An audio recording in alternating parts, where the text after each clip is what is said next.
इसके लिए हम लोगों को सबसे पहले division of wave front method का यूज़ करना होगा।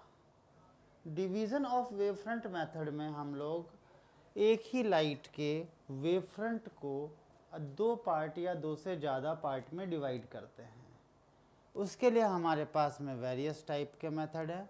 इन this method wave fronts are divided into two और more parts by reflection, refraction using mirror, lens और प्रिज्म और स्लिट। ये भी मेथड है। जैसे कि हमने कहा कि हमने एक तो टू स्लिट मेथड से वेव फ्रंट को डिवाइड किया और हमने दो कोहेरेंट सोर्स बनाए। Similarly with Lord mirror and next with Fresnel biprism. बोलेंगे कि सर ये कैसे पॉसिबल है, तो आइए इसके लिए हम लोग इसे देखते हैं। सबसे पहले हमने बोला YDSC मेथड।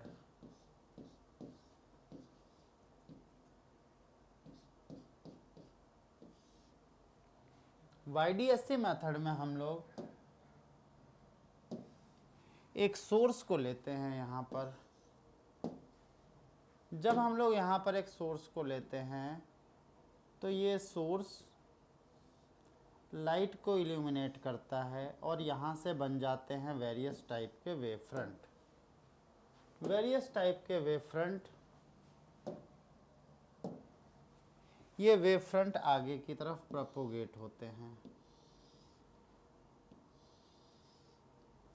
ये वेव फ्रंट आगे की तरफ प्रोपोगेट होते हैं और नेक्स्ट इसके आगे जो स्लिट बने हुए होते हैं उस स्लिट से जाके ये वेव फ्रंट टकराते हैं। यहाँ पर हमारे पास में दो स्लिट है, एक स्लिट है S1 और दूसरा स्लिट है S2। हाइगेन्स की वेव थ्योरी से हमें एक बात की याद आती है कि हाइगेन ने बोला था कि all points on wave front behave itself like an independent source. तो वेव फ्रंट पर के सारे पॉइंट एक इंडिपेंडेंट सोर्स जैसा बिहेव करेंगे। तो सीधी सी बात है, ये दो जो पॉइंट है S1 एंड S2, यहाँ पर जो लाइट आएगी और उसका वेव फ्रंट पर का पॉइंट एक इंडिपेंडेंट सोर्स जैसा बिहेव करेगा और ये जो है ये लाइट को इल्यूमिनेट करेगी और इसकी वजह से लाइट आगे प्रोपोगेट होती जाएगी। यहाँ पर भी सेम मेथड और यहाँ पर वेव फ्रंट का फॉर्मेशन और लाइट का प्रोपोगेशन चालू हो गया। इस मेथड में हमने S1 और S2 जो दो सोर्स बनाए हैं, they are being produced by source S और इसीलिए ये कोहेरेंट सोर्स कहलाते हैं। इसीलिए ये कोहेरेंट सोर्स कहलाते हैं। नंबर टू हमारे पास में है लॉयड मिरर। नंबर टू हमारे पास में है लॉयड मिरर।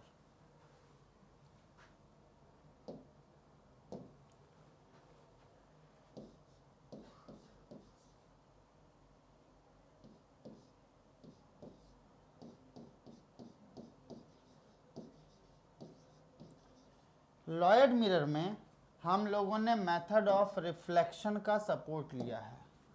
ये है मेरे पास का एक सोर्स,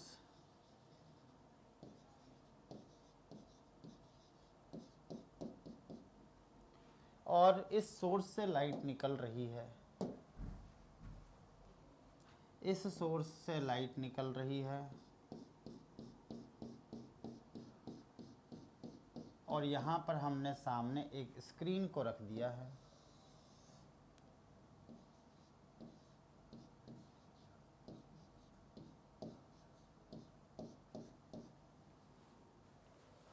हमारा ये कहना हुआ कि यहाँ से जो लाइट चलेगी, इस सोर्स से जो लाइट चलेगी, ये लाइट किसी भी एक पॉइंट पर डायरेक्ट पहुँच रही है। ऑन द अदर हैंड एक दूसरी लाइट इस सोर्स पे आ रही है और ये दूसरी लाइट जब हमारे पास इस पॉइंट पर कहीं पर आती है तो हम लोगों का कहना होता है कि ये जो हमारे पास की लाइट आई है वो कुछ इस पॉइंट से आई है। ज़रा देखिएगा आप लोग, थोड़ा सा ध्यान से नोटिस कीजिए कि मैं यहाँ पर क्या कहना चाह रहा हूँ। मैं यहाँ पर ये कहना चाह रहा हूँ कि ऐसा लगता है कि ये जो है ना, ये किसी इस पॉइंट से आ रही है। इस पॉइंट का मतलब क्या हुआ? इस पॉइंट का मतलब हुआ कि दिस इज ऑब्जेक्ट और प्लेन मिरर में इसका इमेज यहाँ पर फॉर्म हो रहा है। प्लेन मिरर में यहाँ पर इसका इमेज फॉर्म हो रहा है। ये जो लाइट है वो कुछ लाइट यहाँ से ऐसे जाती है और रिफ्लेक्शन के बाद यहाँ पर पहुँचती है। मतलब ध्यान से देखेंगे तो हमें यहाँ पर ऐसा समझ में आता है, एक लाइट सीधी ऐसे यहाँ पर पहुँच रही है और एक लाइट रिफ्लेक्शन के बाद यहाँ पहुँच रही है। मतलब दोनों एक ही पॉइंट पर पहुँच रही है, लेकिन दोनों के पाथ में कुछ न कुछ डिफरेंस है। क्योंकि दोनों एक ही सोर्स से आने वाली लाइट है, इसीलिए the two lights must be coherent, but there must be some path difference. If they will be lambda by 2, 3 lambda by 2, 5 lambda by 2, the path difference, if the path difference will be lambda by 2, 3 lambda by 2, 5 lambda by 2, तो यहाँ पर destructive interference बनने वाला है। और यदि path difference lambda, 2 lambda, 3 lambda, 4 lambda है तो यहाँ पर कंस्ट्रक्टिव इंटरफेरेंस बनने वाला है। इसी के साथ यहाँ पर हम लोग एक बहुत छोटी सी बात को करना चाहेंगे। Remember,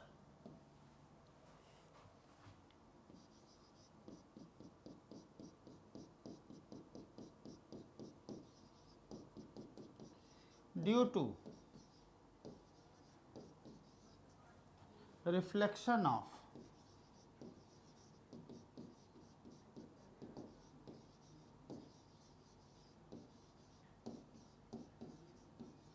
plane mirror,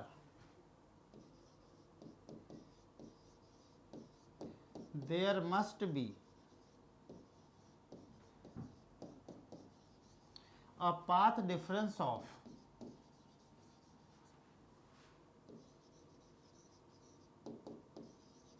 lambda by 2। जब भी रिफ्लेक्शन होता है तो यहाँ पर एक path difference lambda by 2 produce हो जाता है। और इसी तरह से हमारे पास में आता है फ्रेस्नेल बाइप्रिज्म, और हमारे पास में फ्रेस्नेल बाइप्रिज्म में भी सेम फिनोमेना होता है। Now the next one is Fresnel biprism. अब in case of Fresnel biprism होता क्या है? सबसे पहले the word biprism stands for two prism. Biprism stands for two prism and ये जो हमारे पास का दो प्रिज्म है वो कुछ इस तरह से रखा गया है। वो एंगल जिसमें से जो दो सरफेस के बीच बना है और जिसमें से कोई लाइट ट्रैवल करती है उसे हम लोग प्रिज्म एंगल कहते हैं। जैसे यहाँ पर हमारे पास में कोई एक पर्टिकुलर लाइट कुछ इस तरह से ट्रैवल करती है, इसमें से ट्रैवल करते हुए आगे जा रही है, तो इन दोनों सरफेस के बीच के एंगल को एंगल ऑफ प्रिज्म कहते हैं। इन case of Fresnel biprism this angle must be very very small. Fresnel biprism के केस में ये एंगल काफ़ी छोटा होता है। तो ठीक है, हमने कहा कि हमने दो ऐसे प्रिज्म को सेलेक्ट किया है जो परफेक्टली आइडेंटिकल है और एंगल ऑफ प्रिज्म इसके बहुत ही छोटे हैं। हमने यहाँ पर एक सोर्स को रखा, सोर्स को इस तरह से रखा कि यहाँ से निकलने वाली लाइट, यहाँ से निकलने वाली लाइट, इधर से चलने वाली लाइट और यहाँ से निकलने वाली लाइट, ये दोनों लाइट इस पॉइंट से इमर्ज आउट हो रहे हैं। और जब ये दोनों लाइट यहाँ से निकल रहे हैं तो हम लोगों ने इसको बोला कि एक्चुअल में ऑप्टिकली हम लोग ये मानते हैं जिस डायरेक्शन से लाइट आ रही है source must be there only. जिस डायरेक्शन से लाइट आ रही है, सोर्स मस्ट बी देयर। और इसकी वजह से हम लोगों का कहना हुआ कि S1 और S2 जो दो लाइट है वो कुछ वर्चुअली इस जगह पर एग्जिस्ट कर रही है, और ये दोनों लाइट यहाँ पर एग्जिस्ट कर रही है। मतलब हमारा कहना है कि इनसे बनने वाला वेव फ्रंट हमारा कुछ इस प्रकार से प्लान होगा। इस तरह से हमारे पास वेव फ्रंट प्लान होगा, और ये वापस से इंटरफेरेंस प्रोड्यूस करने वाले हैं। यहाँ पर जो S2 है उसकी वजह से यहाँ पर वेव फ्रंट प्लान होगा, और इस तरह से ये यहाँ पर इंटरफेरेंस प्रोड्यूस करने वाले हैं। ये इस तरह से इंटरफेरेंस प्रोड्यूस करेंगे, और बहुत ही सिंपल और अच्छे तरीके से हम लोग इसे समझ पाते हैं कि ये जो इंटरफेरेंस है ये इन दोनों लाइट वेव की वजह से इस प्रकार से अरेंज होते हैं, और स्क्रीन पर इंटरफेरेंस का पैटर्न हमें देखने को मिलता है। स्क्रीन पर इंटरफेरेंस का पैटर्न हमें देखने को मिलता है, और हम लोग स्क्रीन पे alternately bright and dark fringe obtain करते हैं। ये हमारा तरीका है फ्रेस्नेल बाइप्रिज्म से इंटरफेरेंस प्रोड्यूस करने का। हमारे इंटरफेरेंस को प्रोड्यूस करने के वेरियस तरीके हैं, जिसमें कि ये तीन मेथड हमारा बहुत ही कॉमन सा है, जिसे हम लोग डिटेल में आगे भी पढ़ते रहेंगे। अभी हमने केवल यहाँ पर कोहेरेंट सोर्स का फॉर्मेशन सोचा है कि आखिर हम किस प्रकार से कोहेरेंट सोर्स प्रोड्यूस कर सकते हैं। नाउ द नेक्स्ट वन है हमारे पास का डिवीज़न ऑफ एम्पलीट्यूड। अब हम लोग क्या कर रहे हैं, लाइट के एम्पलीट्यूड को डिवाइड कर रहे हैं। थोड़ा सा कन्फ्यूज़न होता है बच्चों को ये सुनने में कि आखिर लाइट के एम्पलीट्यूड का डिवीज़न कैसा होता है। मैं इसको सिंपल लैंग्वेज में यदि बोलूँ तो मैं ये कहूँगा कि यहाँ पर लाइट की इंटेंसिटी का डिवीज़न हो रहा है, और इंटेंसिटी का डिवीज़न कैसा होता है, तो intensity is proportional to amplitude square. इसीलिए हम लोग बोलेंगे कि लाइट के एम्पलीट्यूड का डिवीज़न हो रहा है। कब? जब इंटेंसिटी का डिवीज़न हो। जब जब हमारे इंटेंसिटी का डिवीज़न होगा तो हम लोग कहेंगे एम्पलीट्यूड का डिवीज़न हो रहा है। The amplitude of incoming beam is divided into two or more than two parts by partial reflection or refraction method. These divided parts travel different path and are finally brought together to produce interference. बहुत ही common सा example है। This is thin film interference due to thin film, and number second Newton's ring. जहाँ तक Newton's ring की बात है तो ये हमारे एंट्रेंस में कभी भी ज़्यादा इन्वॉल्व नहीं होते हैं, लेकिन थिन फिल्म वाला पोर्शन हमारे लिए बहुत ही ज़्यादा इम्पॉर्टेंट है। आइए देखते हैं आखिर हम लोग थिन फिल्म से इसे कैसे एक्सप्लेन कर सकते हैं। हमने कहा कि ये है हमारे पास का एक सरफेस, एक लाइट वेव इस तरह से इंसिडेंट होती है, इंसिडेंट होकर के यहाँ पर रिफ्लेक्ट होकर के इधर की तरफ जा रही है। लाइट इंसिडेंट होती है और इंसिडेंट होकर के इधर की तरफ जा रही है by using phenomena angle of incidence equal angle of reflection. अब हमें याद आती है बात कि हमने बोला था due to plane reflection, due to plane reflection. इसे हम कहाँ पर लिखें जो हम लोगों को ये याद रहे, वेरी इंपॉर्टेंट पार्ट है। एक काम करते हैं, इसे हम लोग कुछ इस प्रकार से लिखते हैं जो कि हम लिखें भी और हमारा काम भी ना रुके। Due to reflection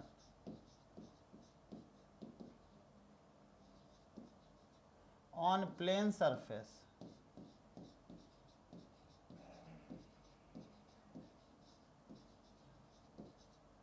path difference must be equal lambda by 2। ये श्योर हो गया कि जब भी किसी प्लेन सरफेस पर लाइट इंसिडेंट होकर के रिफ्लेक्ट हो रही है तो यहाँ पर पाथ डिफरेंस लैम्डा बाई 2 का प्रोड्यूस हो जाएगा। ठीक है, यहाँ पर पाथ डिफरेंस लैम्डा बाई 2 का प्रोड्यूस हो गया। लेकिन अब इसी में से कुछ लाइट जो है मीडियम में एंटर कर जाएगी, इसी में कुछ लाइट जो है मीडियम में एंटर कर जाएगी। यहाँ पर आकर के लाइट का टोटल इंटरनल रिफ्लेक्शन हो रहा है। Due to total internal reflection, total internal reflection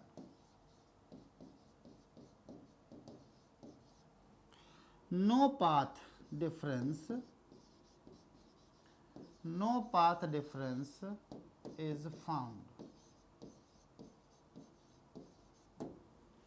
और इसकी वजह से ये लाइट यहाँ से निकल करके इधर की तरफ चली जाएगी, इधर से निकल के इधर तक चली जाएगी।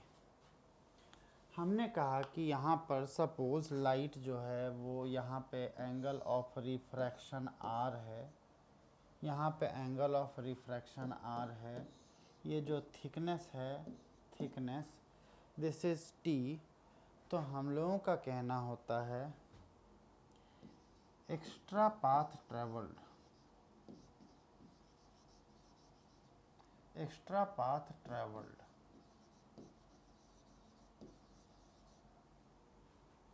लाइट कुछ इस तरह से यहाँ आ रही है और यहाँ से यहाँ जा रही है। This will be 2t cos theta, 2t cos theta. और जब यहाँ पर extra path difference 2t cos theta है, मतलब सेकंड वाले बीम के लिए, रिमेंबर वेरी इंपॉर्टेंट लाइन जो मैं आप लोगों से बोल रहा हूँ, फॉर सेकंड बीम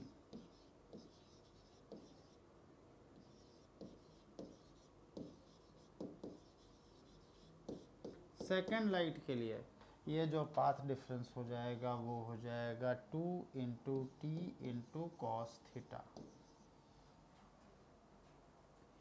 अब ये तो हो जाएगा 2t cos थीटा।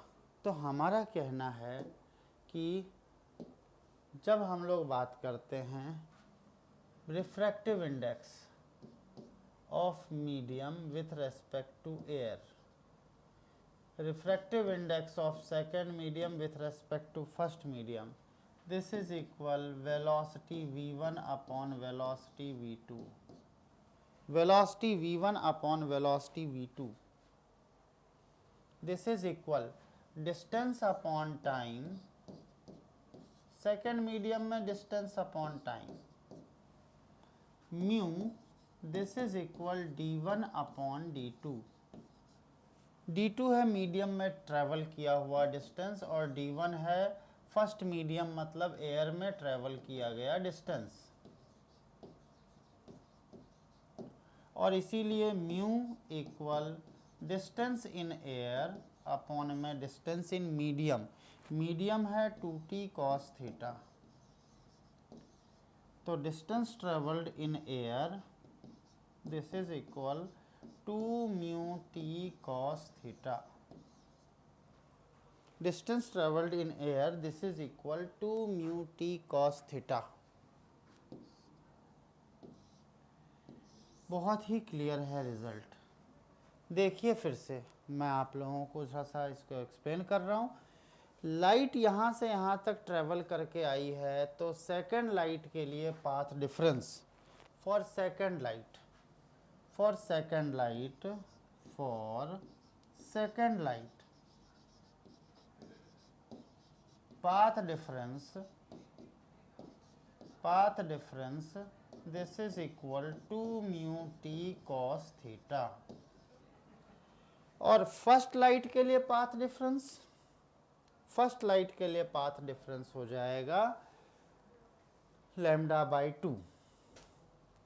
और इसी रिज़ल्ट की वजह से हमारे पास एक बहुत ही अच्छा कंक्लूज़न आ रहा है। टोटल पाथ डिफरेंस, मैं कंटिन्यू करूंगा इसे। नाउ टोटल पाथ डिफरेंस,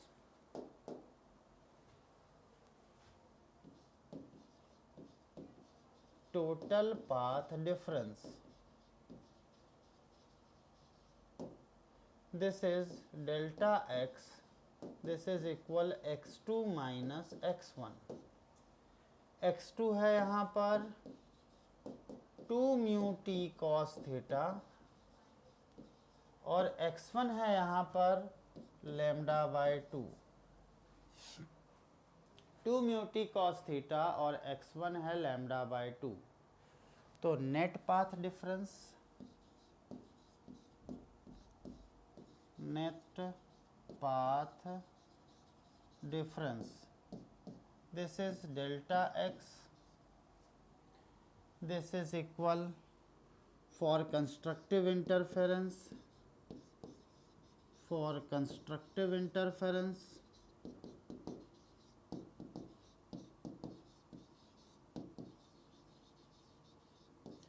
क्या हो जाएगा कंस्ट्रक्टिव इंटरफेरेंस के लिए, delta x this is equal 2 mu T cos theta minus lambda by 2।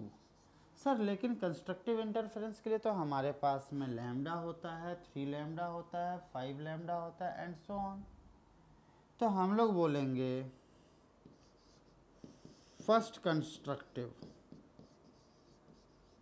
Constructive के लिए lambda equal 2 mu T cos theta minus lambda by 2,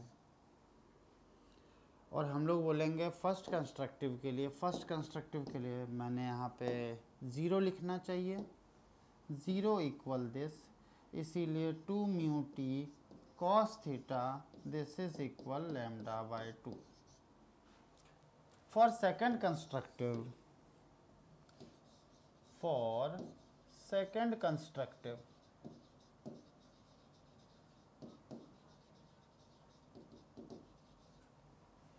second constructive के लिए हमारा कहना होगा path difference is lambda, therefore lambda equal 2 mu T cos theta minus lambda by 2, इसीलिए 2 mu T cos theta this is equal lambda plus lambda by 2, 2 mu T cos theta this is equal 3 lambda by 2. Similarly for third constructive, 2 mu t cos theta 5 lambda by 2, मतलब for nth constructive 2 mu t cos theta this is equal to n minus 1 into lambda by 2। बहुत ही important part से इसको हमने arrange किया है। Now ये सारे के सारे पैटर्न हमारे कंस्ट्रक्टिव के लिए हैं। Similarly we have to apply here for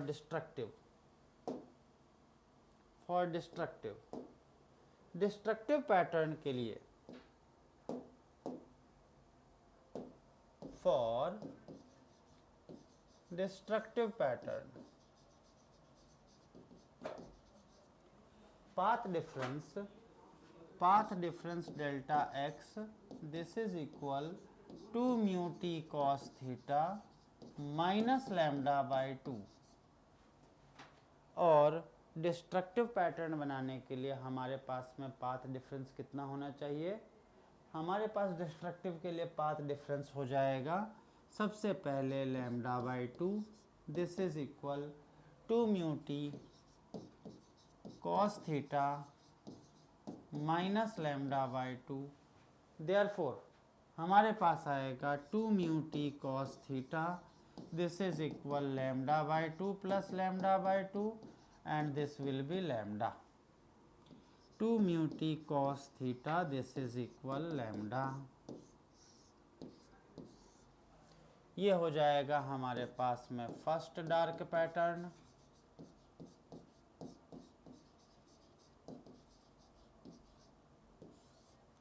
second dark pattern,